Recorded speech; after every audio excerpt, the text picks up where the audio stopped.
Dave Palumbo with an RX Muscle news update. We're going to be talking today about the Flex Wheeler medical situation where he lost the lower portion of his right leg. Joining me here today to help me talk about this is Shawn Ray, who's probably one of the few people who's actually talked to Flex Wheeler since the operation. Welcome. Hey, what's up? Now, before I get to Flex Wheeler, what's going on with the Shawn Ray Hawaiian Classic there? It's coming up. That's why I'm plugging it. I got my headphones on to like dull the tile floors here. But yeah, we're going to be 4 weeks away from this weekend, November the 23rd. Of course, I told you it's an NPC National qualifier. It's on the same day as the Nationals Day, which is taking place simultaneously in Miami. But we are going to be, of course, giving away the free trip to the Mr. Olympia 2020, and that's a big deal for those guys stuck on that island over there. This is our third year doing that. And, of course, we've got Brandon Curry, whose wife is Hawaiian, from Hawaii. They're going to actually be in town because they've got some functions going on for, I think, Thanksgiving or something. She's going to be there with her family. But he's going to bring the Sandow Trophy back, share that with all the Hawaiians out there. And, of course, we've got the Maryland Muscle Machine, Kevin Levrone, with Levrone Signatures Series is a major sponsor of the show. Wow. And we got Gaspari, the Dragon Slayer, is coming back for his third year. I mean, he's been supporting me from day one. And, of course, we got the real deal. Chris Cormier will be in the house. We're waiting on you from RX Muscle to come out of the cold. You know, the truth is, Shawn, if I didn't just have a new baby, I would have been down there because I am boycotting the Nationals. Not the Nationals. I'm boycotting Steve Carroll running the Nationals. You got kicked out of there one year, I remember. I definitely would have gone to Hawaii just to show support for the show. It's interesting that you're having way more celebrities in Hawaii than anyone who's going to be down in Miami for the Nationals. So who doesn't want to go to Hawaii, man? I mean, and you know, I understand you never did win the Nationals, and Steve Carroll kicked you out of the venue. So Hawaii's looking pretty good for 2020. I'm boycotting the fact that he's a terrible promoter and that they need to replace him. So, and they will. I think they should get Tamer in there, or they should get Steve Weinberger in there, someone like that to run that show the right way. But let's forget about that. Let's get to the task at hand. Flex Wheeler. You and I had spoken a little earlier in the week. You know, we were kind of waiting for for Flex to kind of make a statement. He made a very brief statement, but you spoke to him on the phone. What exactly happened? We hear that the leg was amputated, I believe, above the knee? Below the knee. That's even better. Okay, below the knee on the right side. To do something like that, obviously there had to be something extremely wrong with him. Can you give us the timeline on that? Well, I mean, it didn't happen overnight, which is why I think the bodybuilding industry is kind of taken aback. They think like one day Flex woke up and he had his leg amputated. This was an ongoing struggle and a huge battle for Flex. Shawn, your headset is causing static. Maybe just take it off. I'll take it up. That's better. Good. What? That's better, but I don't hear anything. You can't hear us? Okay, I'm good? Yeah, you're good. All right, so this is not something that happened overnight. It's been an ongoing struggle and a continuous battle for Flex. It has a lot more to do with his circulatory vascular system than it has to do with just simply his lower extremity. He's been in excruciating pain for a long time, even going back before he made his infamous comeback 2 years ago. So with that being a consistent problem and him operating on one kidney already, it got to the point, Dave, where earlier this year he was hospitalized for 3 months, put into an induced coma while they went in there and did some exploratory vein realignment type work and tried to solve the problem that way. But he was told even then that the worst case scenario is that he may lose a limb and in order to keep him alive. And I guess if you got to choose between life and limb, Flex chose life, which I'm glad to hear, because if you remember in his flexibility book years ago, Flex said he was suicidal a long time ago. Right. Manic depressive and had some very strong identity issues. And I think bodybuilding may have saved his life. But at the same time, this guy can't catch a break, man. I mean, he's been battling. It's been a struggle throughout his career, literally in the hospital after every great victory that he had the kidney transplant back in, I believe, like 2004 or 5, somewhere in there. And now he's dealing with this. But talking to him on the phone made me feel a whole lot more optimistic. Because I expected to hear the guy that was doom and gloom and nothing to live for. But Flex is a grandfather with 5 kids. And I think just not too long ago, just recently had another kid to make him another grandfather again. But he sounded very optimistic and like the fight is kind of behind him. He's going to deal with the circumstances, and he knows there's a lot of people a whole lot more worse off than him. And of course, I've been getting calls from a lot of his friends that can't reach him, and Mike Christian and Dorian Yates and, Stan McCrary, and all these guys are coming out of the woodworks. Al Q. Gurley, remember Al Q. Gurley? Yeah, sure. So everyone's concerned, and me and Flex were rivals for many, many years. We had our battles, but in this situation, the finality of it all, I'm hoping that this solved the problem that he has, and that he's back up and going in a short time. He said it'll probably be at least 2 months in the hospital. Yeah, I'm sure he's gonna have to be in rehab to learn how to use a prosthetic and all that stuff. But it's people don't realize chronic pain is something that people are saying, why would he want to have his leg cut off? Chronic pain is something that you can't live in. It changes your personality. You just don't want to be alive. And so if he was having a vasculature problem in that lower limb, meaning that he wasn't getting blood supply, and it was that painful, because usually it is. Even if if anyone's ever had a clot in any part of their body, it's excruciatingly painful. I can understand why he would want to take that solution. Now, a lot of people are insinuating that it could be due to the kidney. I don't really see how his kidney replacement would have anything to do with the lower limb vascularity. Do you have any theories as to what might have led to that vascular problem? He didn't say. I mean, mind you, I'm talking to him fresh off of surgery, laying in bed, still medicated. I was more concerned, like, they're giving him pain medication, and that's got to go through the kidneys as well. And he said something to the effect that they were bypassing his kidney. And you mentioned dialysis. I know nothing about how that whole process works. Oh, really? Wow. I said, aren't you up for like a new kidney? Like, how long were those things good for? Because it's been 15 years, right? Yeah. And he said, no, he's okay with respect to that. And I guess that this was the final solution for him, and that he's not on a kidney waiting list, and now it's just a matter of recovery. So is he going to be on dialysis permanently, or do you think this was just like a temporary thing to get him through the surgery? I mean, he didn't say he's even on dialysis when I talked to him. But if that's bypassing the kidney, if that's what dialysis is, he was he's obviously in pain. That's gonna be some time to recover, but he's right where he needs to be to recover properly.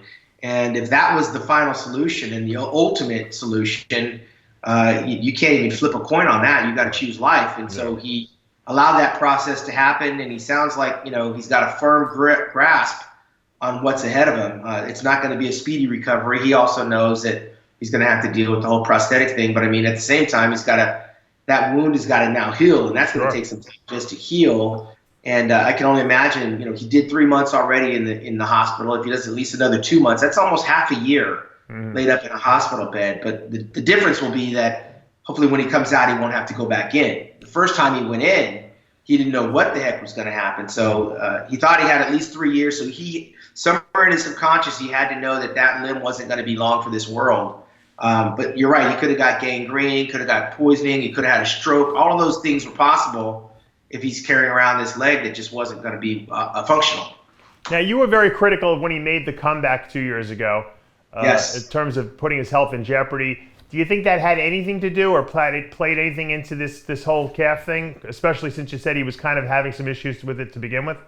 I'm kind of like Nostradamus when it comes to what these bodybuilders are doing and what they shouldn't do. We don't have to go down that laundry list of people that are cautionary tales of what should not have happened. I just didn't think there was anything to be gained by Flex going back into that area of competition, which always resulted in him being in the hospital. But for whatever reason, he was able to process that. Look, at 52 years old, I want to show people it's not a death sentence, that you can come back and you can do these amazing things. I was more against the fact that he was coming back and he wouldn't look like Flex Wheeler. Yeah. I was more against the fact that, look, you're only as good as your last contest. And there hasn't been a very successful comeback to the stage that anybody was like talking about in modern day history. I don't even know who the most legendary comeback is, including Ferrigno. So I had to quantify that maybe this is a business decision where he's doing this because he's got to take care of his family. He's doing it out of obligation. At the time, he was with Generation Iron, a media outlet. He was also working with Black Skull. I mean, he had his reasons for coming back, none of which I was even processing at the time, because for me, health is the first and foremost precious thing that we have. Yeah. And of course, if you jeopardize your health, the long-term effects can have a domino. Now, is this a part of that process? I got to imagine none of us knows how long he's been bothered by this.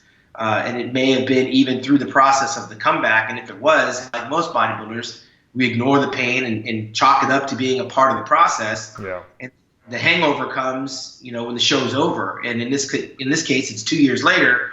But he did say he was battling with this for a while, and he's not going to try to use the blame game as to why this is happening to him, and that's the good thing. We can all point fingers and we can draw assumptions. I just know if that it was me, there was nothing to be had in that comeback that he made, and this could not have helped his situation today. Yeah, now, you were very critical, obviously, back in, I forget what year it was. You could remind me, the year where you actually accused him of having calf implants. What year was that? That was 97. I mean, it dogged him his whole career, but I became very vocal in 97 when Wayne DeMilia actually was saying, if we want to address that situation, we need to put it in writing. And if you remember, Dave, you were just a kid at this time in 1993 when I got third in the Olympia. Yeah. Lou Ferrigno was on his second Olympia comeback after the 92 17-year layoff. And in that show, at the athletes' press conference, we all were aware that he had calf implants. Right. And Lou Ferrigno did, yeah. Yes, and I was the only one that said, sitting next to Lou, Wayne, so what's the deal with the calf implant scenario?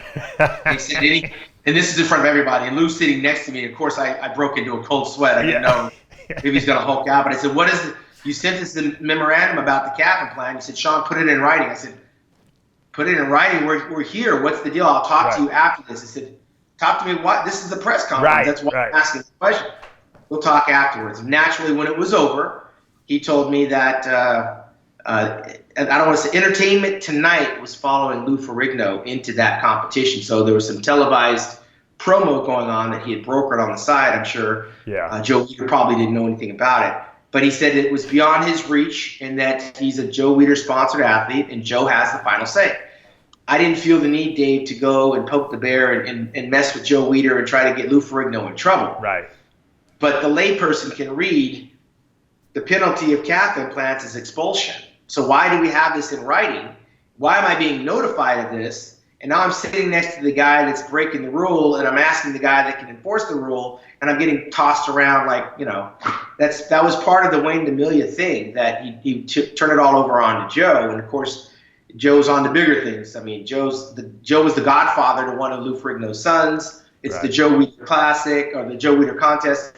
Joe wasn't going to throw Lou out of the contest. It's up to Wayne to enforce those rules, and of course Wayne didn't have the backbone to do it. And of course Lou Ferrigno competed, and he was a non-factor as far as I was concerned, and it was just a matter of rules and regulations. Right. That was when I brought it up. So as we fast forward to '97, we have this reoccurring thing, mind you. I think Flex Wheeler just come off of a second place to Kevin Levrone at the Arnold Classic. Yep. And going into this show, I was training with Flex, and of course, training calves was not something Flex and I did together. So I'm assuming he was doing it at night or in the morning or at home. He had a calf machine. I'm not sure, but knowing this information, I figured I'd keep poking at him, and I knew that he didn't have calf implants, but something was going on. I knew he didn't go under the knife the way that Lou Ferrigno did because it didn't look the same, but I knew Skinny Kitty, and now I'm looking at the guy, and he's definitely a threat to win the Mr. Olympia in Long Beach, and I got to get on him. So I rode him all the way from March to the Olympia about the calf scenario, and it literally got to the point where Wayne said, put it in writing, which I did, and then they told him he had to have this test and where he was going to have to go and have the test. And, of course, this is where the Ninja story came out. Oh, so, I didn't realize that's what came from there. Yeah, so of course Flex wasn't on. I was all up in his head. He apparently punched a wall and came up with a soft cast and was able to show up at the Olympia and give a speech even at the microphone as to why he couldn't compete and save himself a $5,000 penalty. Now, people that weren't around back in those days didn't understand the dynamic of our relationship. We didn't have the internet to go talk shit to. Right. We had to do it in a magazine or do it through a training partner. And I was close enough to Flex where he would hear from Chris Cormier or from Rico McClinton or Shawn said this, Shawn said this. So he really wanted to kill me. Yeah. And we can laugh about it now, but looking back, as crazy as Flex was, I could be dead today. Yeah, no, he probably would have beat you up if he would have had an opportunity to, yeah. There's no question he wanted me. He wanted me, and he's from the other side of the track, so I really didn't realize how much danger I was in.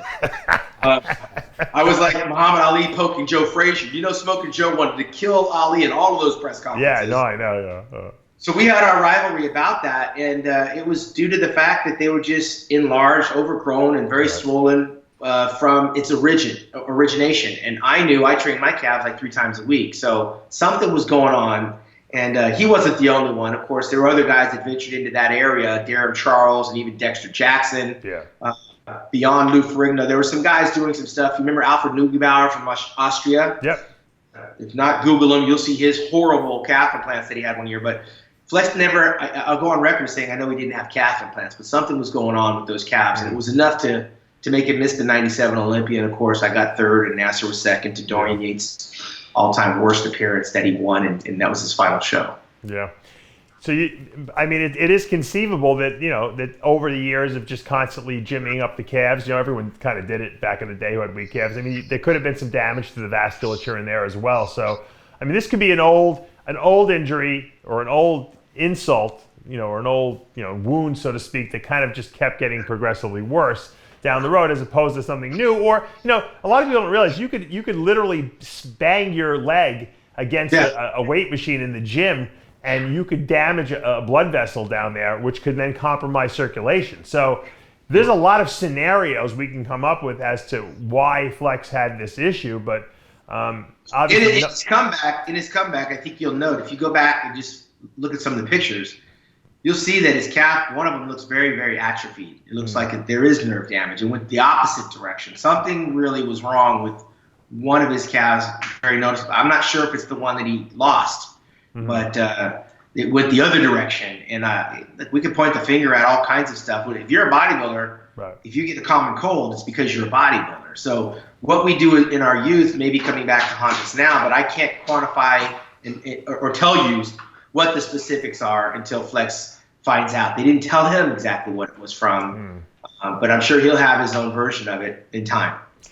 It can drive you crazy because, look, I've had crazy, weird, little stupid things happen to me. And obviously nothing that severe. But, you sit there and you try to figure out, did I cause this? Or was it just genetics? Or was it just bad luck?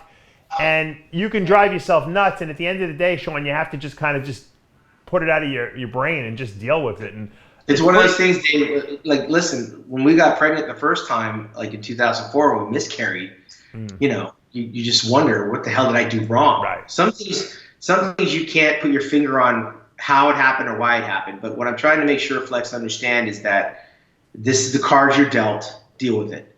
And I think the base of a bodybuilder is that we are very adept at overcoming things, whether, adversity in terms of being bullied, being too skinny, being overeaters, being ignored, having low self-esteem. All of those things are why most of us wind up in this sport to begin with. Yeah. I mean, very few athletes come into this and hit the ground running and have a full set of confidence. Some of the most beautiful women in the world think that they're ugly, and have eating disorders and don't feel appreciated, respected. So our sport is one of those sports where, again, if it's not one challenge, it's another. And most of the people that excel in bodybuilding, they do it because they're overcoming some form of insurmountable odds. Right. This is another one of those things that just got an interview letter from Valentina Chapiga. You can read it now. She won the 2000 Miss Olympia on digitalmuscle.com. She talks about coming from Ukraine and escaping, literally, and then becoming a bodybuilder. And in becoming one, she had low self-esteem. People picked on her and all these things that we just talked about. And she rose to the top of the Miss Olympia and won the damn thing in 2000. Yeah, won the heavyweight class. Yeah, and if you read their article, in her own words, now she's got cancer. Yeah, I heard that. She lives in Alaska, right? No, she moved to Southern California now. She was living and training in Alaska. She was in a bad place with the relationship, but now she's in a better place, and she's trying to do everything she can do now to kind of reinvent herself and doing the things that she put on hold. She's an artist and likes to refurbish furniture and stuff. So now she's got this struggle in front of her. So I reminded Flex that, look, while you might have lost a limb, there's far more people that are worse off than you are. I mean, that's the least of your concerns, is to think about, what am I going to do now? You got kids, you got grandkids. And I asked him, I said, so what's your circumstance? He's got a few sponsors. He's working on a couple of options with some documentary type stuff. So he's got some things to keep him busy because there's nothing worse than idle time, especially for an athlete. Of course, absolutely. What am I going to do now, right? What am I going to do now? But look, there's guys, you've seen them all around the world. There's guys walking around with these prosthetics. Barbie from Arizona, I can't remember her last name, but she's got no arms. Yeah. She's doing pole dancing. Well. She's doing pole dancing. She's on my Facebook and she's on Instagram. And no arms doing pole dancing. Get your arms around that. Look what happened to Michael Anderson. He lost a leg. He's a men's physique pro. I don't know if you heard his story. He also had some kind of vascular injury, and they had to remove his leg. And he was back on stage, and he won a bunch of shows last year in the Masters division. So.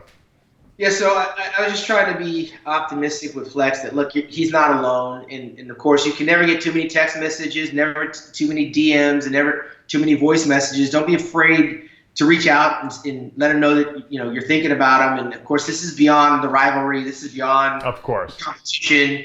And, listen, when Flex got in his car accident, I was there in the hospital. When Flex had his kidney transplant, I was there in the hospital. I raised money for the guy. I mean, he made me a better athlete all around. And, of course, in retirement in sports, we all find out kind of a little bit more about each other. Me and Dorian Yates talk and text, and I've stayed at his house. And who would have thought that back when we were competing? Of course.